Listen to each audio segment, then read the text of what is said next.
নমস্কার বন্ধুরা, art and life of Sudeshna চ্যানেলে সকল শ্রোতা বন্ধুকে স্বাগত জানাই। বিগত 2 সপ্তাহ ধরে আমরা শুনছি সুভাষ ফিরেছিলেন বইটির থেকে কিছু কিছু পাঠ করা অংশ। লিখেছেন সাংবাদিক কুণাল বসু এবং প্রকাশিত হয়েছে শালিধান প্রকাশনী থেকে।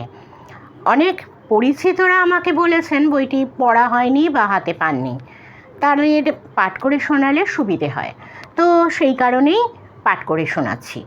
আজ 3rd পার্ট হবে। বিগত প্রিভিয়াস ডেতে যেগুলো আমি পাঠ করেছিলাম 2টি অংশ ডেসক্রিপশন বক্সের লিঙ্ক দিয়ে দেবো, আর তাতে আপনাদের শুনতে সুবিধা হবে, বুঝতে সুবিধা হবে। তারপরে এই অংশটি শুনলে বোঝার আর কোনো অসুবিধা হওয়ার কথা নয়। কথা না বাড়িয়ে আমরা অংশটি শুনে নিই। ডাক্তারবাবু বাড়ি আছেন? মমতাদির ইন্টারভিউ শেষ করে বেরিয়ে এসেছিলাম। হাওড়া স্টেশন পৌঁছতে ট্রেনেও সেদিন ভেবেছি মমতাদির কথা। তার জল ভরা 2টি চোখ যেভাবে আমার দিকে সারাক্ষণ তাকিয়েছিল, সেই চোখ দুটির মায়া থেকে নিজেকে মুক্ত করা খুব কঠিন। কিন্তু আমি একজন সাংবাদিক, নিরপেক্ষভাবে সব কিছুকে বিচার করা আমার ধর্ম হওয়া উচিত। এই ধর্মের অনুপ্রেরণা থেকে কোনো দিন নিজেকে মুক্ত করতে পারি না। তাই গভীরভাবে বিশ্লেষণ করেছি, মমতাদি কি সত্যি কথা বলছেন? বয়স্ক মানুষ অনেক কিছু হয়তো ভুলে যেতে পারেন, অনেক কথা হয়তো আজকে আর প্রমাণ করা সম্ভব নয়। কিন্তু জার্নালিজমে একটা কথা আছে, ইনভেস্টিগেটিভ জার্নালিজম। আমি তাতে বিশ্বাস করি। আমি গবেষক নই। শুকনো পাতা ও শুকনো বইয়ের মাঝে শুধু নিজের চিন্তাকে আটকে রাখতে চাই না। তাই হাতে যতটুকু সুযোগ পাই সেটুকুকেই ব্যবহার করতে চাই। যদি সত্যিই হারিয়ে যাওয়া ইতিহাসের গহ্বর থেকে কোনো মণিমুক্ত তুলে আনতে পারি ভবিষ্যৎ প্রজন্মের জন্য, সেটুকুই আমার কৃতিত্ব হিসেবে হয়তো থেকে যাবে। মমতাদি বলেছিলেন, সুভাষচন্দ্র যখন 67 সালে চন্দননগরে এসেছিলেন সেই সময় তিনি অসুস্থ ছিলেন। তারপর তার কার্বাঙ্কল হয়। সেই অপারেশন কোথায় করা হবে তাই নিয়ে অরুণ দত্ত মানে প্রবর্তক সংঘের তৎকালীন গুরু, মমতাদিরও যিনি গুরু, তিনি খুব ব্যতিব্যস্ত ছিলেন। এমনিতে অনেক ডাক্তার কবিরাজ অরুণ দত্তর সঙ্গে ঘনিষ্ঠ যোগাযোগে ছিলেন এবং তারা সুভাষচন্দ্রের চিকিৎসা করতে চেয়েছিলেন, কিন্তু সকলকে তার বিশ্বাস করা যায় না, সেই মন্ত্রগুপ্তি শপথই। তাই অনেক খুঁজে অনেক চিন্তাভাবনা করে গড়িয়া অঞ্চলের একজন ডাক্তার মিত্র, তাকে ঠিক করা হয়েছিল এবং অরুণ দত্ত স্বয়ং গিয়েছিলেন সেই ডাক্তারের সঙ্গে কথা বলতে।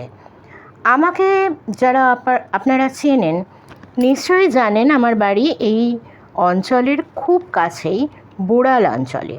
সুতরাং বিষয়টা খোঁজ আমি নিতেই পারি। কিন্তু সেই 67 সালের ঘটনা, আজও কি সেই ডাক্তার সেখানে থাকবেন? নিশ্চয়ই সম্ভব নয়। কিন্তু সেই ডাক্তার যদি সেখানে থেকে থাকেন তার কথা নিশ্চয়ই জানা যাবে। এই চিন্তা সারাদিন আমাকে আঁকড়ে ধরে রাখলো। কয়েকদিন পর বাবাকে জিজ্ঞেস করলাম, আচ্ছা বাবা, এইখানে গড়িয়া অঞ্চলে ডাক্তার মিত্র বলে কেউ ছিলেন? বাবা খানিক চিন্তা করে উত্তর দিলেন, ডাক্তার মিত্র? না, সেরকম তো কোনো ডাক্তারের কথা মনে পড়ছে না। আমি হতাশ হলাম। বাবা কথা শেষ করার কিছুক্ষণ পরেই হঠাৎ বললেন, তবে জানিস তো, এখানে একজন নামকরা ডাক্তার ছিলেন, ডাক্তার মৈত্র।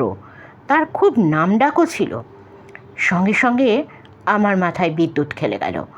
মমতাদি বলেছিলেন ডাক্তার মিত্র, তিনি ডাক্তার মৈত্র নন তো? হতেও পারে।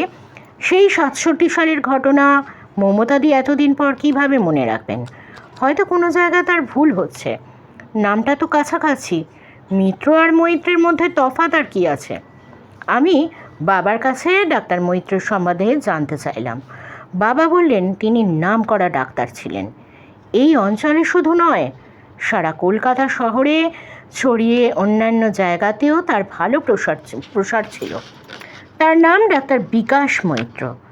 বাবার কাছ থেকে ডাক্তার বিকাশ মৈত্র সম্পর্কে জানার পর আমি খোঁজ খবর নেওয়া শুরু করলাম।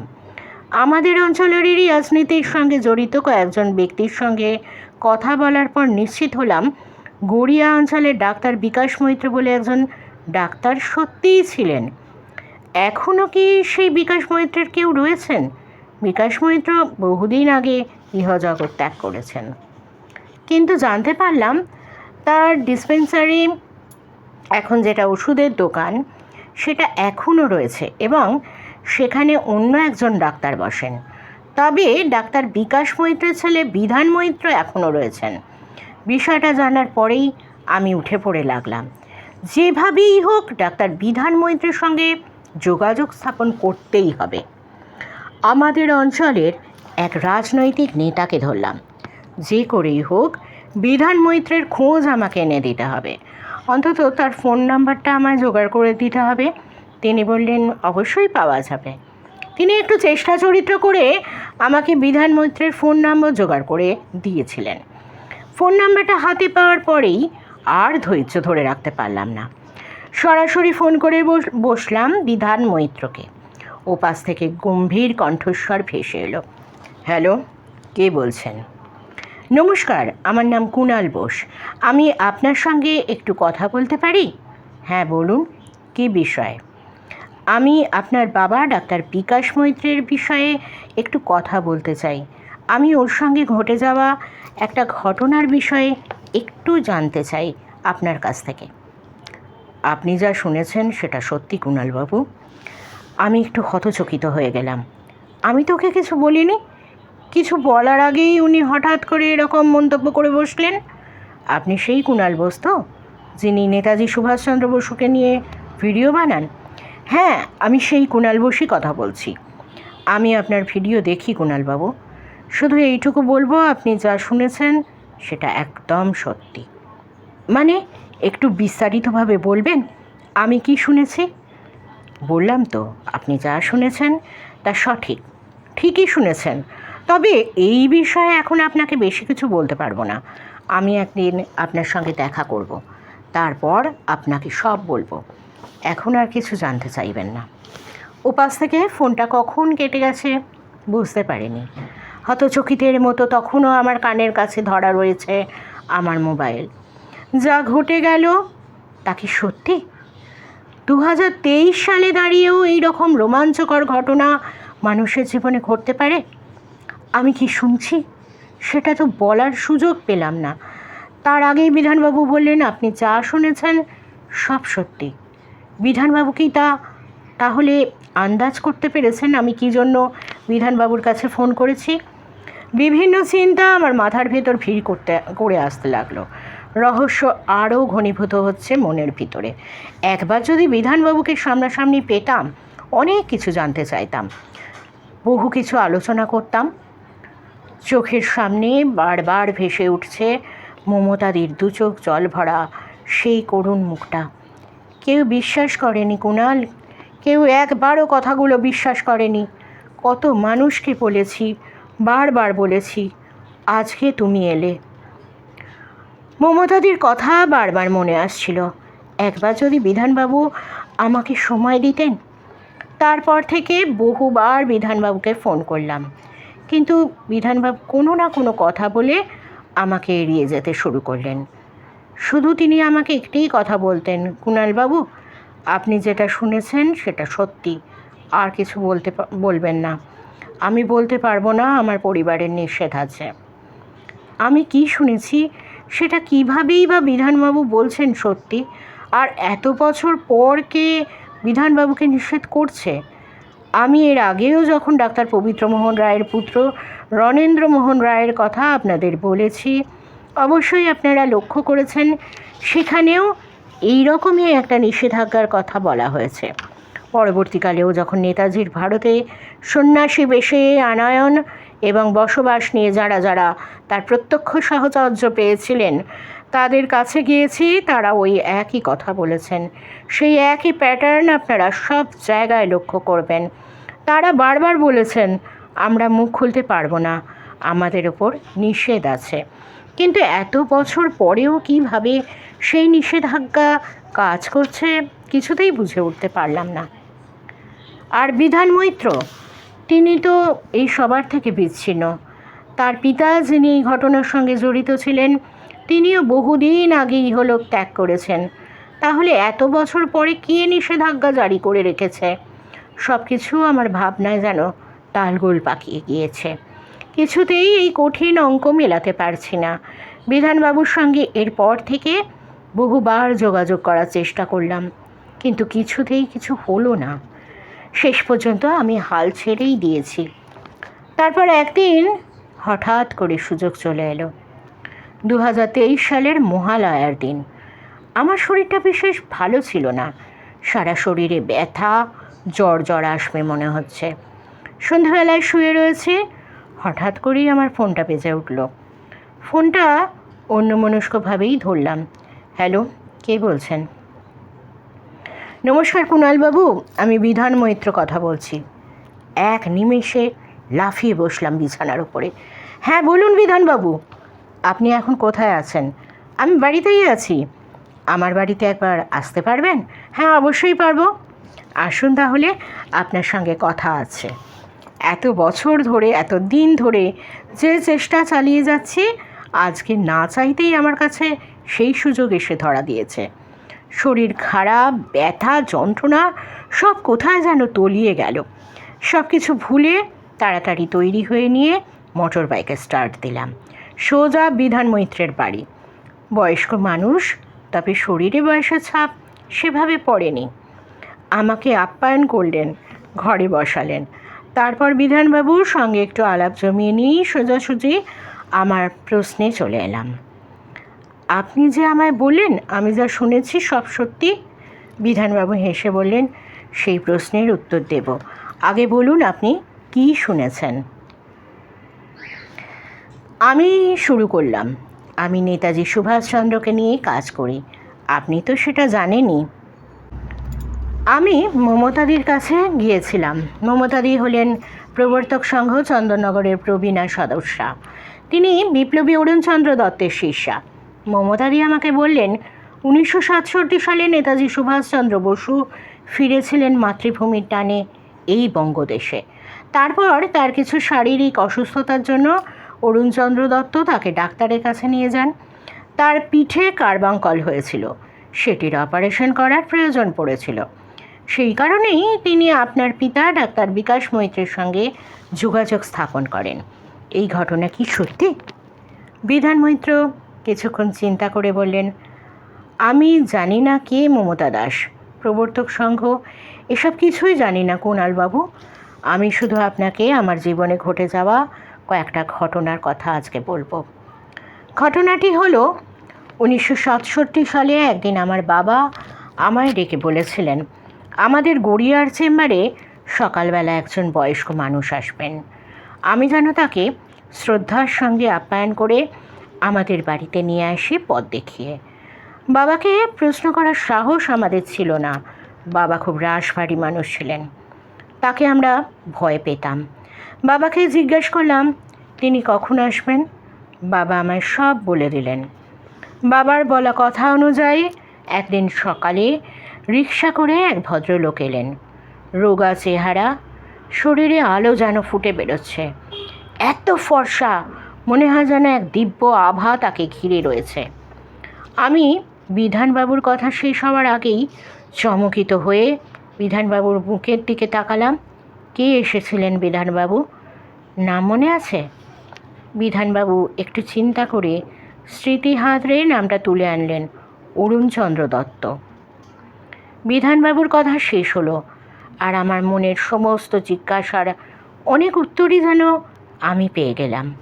ওইখানে বসে আমি উপলব্ধি করলাম মমতাদি কত বড় সত্যি কথাটা বলেছিলেন। মমতাদিও তো এই একই কথাই বলতেন। তার গুরু অরুণচন্দ্র দত্তকে দেখলে মনে হতো যেন তার ভেতর থেকে একটা দিব্য আভা বেরিয়ে আসছে। এত দূরে গড়িয়ায় বসে এত বছর পরে বিধান মৈত্র সেই একই কথা বলছেন, কিভাবে সম্ভব? আমি বললাম, তারপর? তিনি এসেছিলেন, এসে আমাকে জিজ্ঞাসা করলেন আমি কে। আমি তাকে বললাম আমি ডাক্তার বিকাশ মৈত্রের পুত্র। তিনি আমাকে সস্নেহে আমার বাড়ি কোথায় জানতে চাইলেন। রাস্তায় আস্তে আস্তে আমাকে জিজ্ঞাসা করলেন আমাদের বাড়ি থেকে রেল স্টেশন কত দূর, বাস রাস্তা কত দূর, কটি রাস্তা কোন দিকে গিয়েছে, সব খুঁটিনাটি।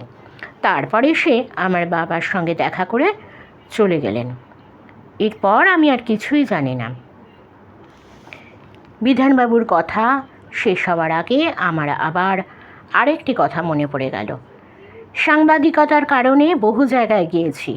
ভগবানজির বিষয়টা নিয়ে যাদের সংস্পর্শে এসেছি, যাদের সঙ্গে কথা বলেছি, এমনকি চন্দননগরের মমতা দাস পর্যন্ত আমাকে বলেছেন ভগবানজি বা সুভাষচন্দ্র সন্ন্যাসী বেশে যেখানে যেখানে যেতেন তার আগে খুব ভালো করে সেই জায়গাটা সম্বন্ধে খোঁজ নেওয়া হতো, রেকি করা হতো। আজকে বিধান মৈত্রের বর্ণনাতেও সেই একই কথা ধরা পড়ল। আমি আর উৎসাহ সংবরণ করতে না পেরে বিধানবাবুকে বললাম, তারপর? বিধানবাবু বললেন, এর কিছুদিন পর আমার মা আমায় বলেছিলেন, জানো বাবা, আমাদের বাড়িতে স্বয়ং সুভাষচন্দ্র বসু আসার কথা হয়েছিল, কিন্তু তিনি আসেননি। তোমার বাবা তার চিকিৎসা করেছেন। আসলে এই জায়গাটিতে তাকে রাখার উপযুক্ত মনে করেননি তার অনুচররা, তাই জন্য তাকে অন্য জায়গায় রাখা হয়েছিল। তোমার বাবা ক্যালকাটা মেডিকেল কলেজের একজন ডাক্তারেরও ব্যবস্থা করে দিয়েছেন তাকে গোপনে চিকিৎসা করবার জন্য। কিন্তু এই কথা কোনো দিনও কাউকে বলো না, তোমার বাবার উপর নির্দেশ আছে এই কথা না বলতে। আমাদের পরিবারের ওপর এক অদৃশ্য নির্দেশ ছিল, কোনো দিনও এই কথা কাউকে বলিনি। আপনাকে আজকে বললাম। বহুদিন ইউটিউবে আপনার কাজ দেখি, মনে মনে সেই সব দিনের কথা ভাবি, কিন্তু এর বেশি আর কিছু জানি না কুণালবাবু। এরপর বহু দিন চলে গেছে, কেটে গেছে। এরপর বাবাও একদিন চলে গেলেন, কিন্তু মৃত্যুর আগে তিনি বলে গিয়েছিলেন এই ঘটনাটির কথা আমরা ভাই বোনেরা যেন কোনো জায়গায় কোনো দিন না বলি। তারপর কোনো দিন কারো কাছে বলিনি, নিজেরাই নিজেদের ভিতরে চেপে রেখেছি। আপনি যেদিন ফোন করেছিলেন এবং আমাকে নেতাজির বিষয়ে জিজ্ঞেস করতে গিয়েছিলেন, তখনই কেমন জানি মনে হয়েছিল আপনি বিষয়টা জানতে পেরেছেন। কোথাও না কোথাও কেউ নিশ্চয়ই আছে যে এই বিষয়টা সম্পর্কে অবগত ছিল। আজকে এই সন্দেহ নিরসনের অবসান হলো, আপনাকে জানিয়ে গেলাম। বিধানবাবু তার কথা শেষ করলেন। আমারও যা উত্তর পাওয়া হয়ে গিয়েছে। পৃথিবীতে আর নেই চন্দননগরের সেই অসহায় বৃদ্ধা মমতা দাস। তার দুটি চোখ, জল ভরা সেই মায়াবী দুটি চোখ, কুণাল কেউ তো বিশ্বাস করেনি কোনো দিন ভুলতে পারবো না। যদি দিদি থাকতেন, গিয়ে বলতাম আপনি ভুল বলেননি মমতাদি, আপনি সঠিক বলেছিলেন। তাই এতদিন পরেও সেই সুদূর গড়িয়ার এক অচেনা মানুষ আপনার কথার নীরব সাক্ষী রূপে আমার কাছে আজ উপস্থিত হলো। এরপর অনেক জোরাজুরি করলাম বিধানবাবুকে বিষয়টি ক্যামেরার সামনে বলার জন্য, কিন্তু তিনি হাত জোর করে অনুরোধ করলেন, কুণালবাবু, এটা আমার বাবার মৃত্যুর আগে শেষ নির্দেশ। কারো কাছে কিচ্ছু প্রমাণ করার নেই। কেউ বিশ্বাস করলো কি করলো না সেটাও আজ কিছুই আসে যায় না, আপনাকে শুধু জানিয়ে গেলাম। আমি অনেক চেষ্টা করেছিলাম বিধানবাবু যাতে ক্যামেরার সামনে বিষয়টি বলেন। বিধানবাবু রাজি হননি, আজও রাজি হননি। আমি শুধু আপনাদের কাছে বিষয়টি উপস্থাপন করলাম। জানি না ভবিষ্যতের ইতিহাস গবেষকদের, ঐতিহাসিকদের এই বিষয়টি কোনো কাজে লাগবে কিনা, আদৌ ইতিহাসের পাতায় এই ঘটনা স্থান পাবে কিনা। কিন্তু ইনভেস্টিগেটিভ জার্নালিজমের মধ্যে দিয়ে যেভাবে বিষয়টাকে দেখেছি, যা পেয়েছি, সেই বিষয়টাই তুলে ধরলাম। কারো কিছু প্রমাণ করার নেই, বিশ্বাস করুন। আমার যেমন নেই সেরকমই ছিল না চন্দননগরের প্রবর্তক সংঘের প্রবীণা বৃদ্ধা মমতাদের, ছিল না ডাক্তার বিকাশ মৈত্রের, নেই তার সুপুত্র বিধান মৈত্রের বা তার পরিবারের। আমরা শুধু সেই ইতিহাসের অনুসন্ধানে গিয়ে অজান্তেই সেই ইতিহাসের কোনো কৃষ্ণ গহ্বরের গোপন কিছু ঘটনা জানতে পেরেছি, তা আপনাদের সামনে তুলে ধরলাম। সেই ইতিহাস বিশ্বাস করবেন কি না, আদৌ তা ইতিহাস বলে বিবেচনা করবেন কি না, সেটাই তো দেবে সময়, মহাকাল। আজ এই পর্যন্তই। কেমন লাগছে আপনাদের অবশ্যই কমেন্ট বক্সে কমেন্ট করে জানাবেন। আগেও বললাম, ডেসক্রিপশন বক্সে আগের দুটি যে অংশ পাঠ করেছিলাম তার লিংক দেওয়া থাকবে। আমাকে কমেন্ট করে জানাবেন কেমন লাগছে। আপনাদের একটা লাইক পেলে আমি আরও উৎসাহ পাব। আজকের কথা না বাড়িয়ে এখানেই বিদায় নেব। শুভরাত্রি। সঙ্গে থাকুন, ভালো থাকুন, সুস্থ থাকুন, শুনতে থাকুন। বাই।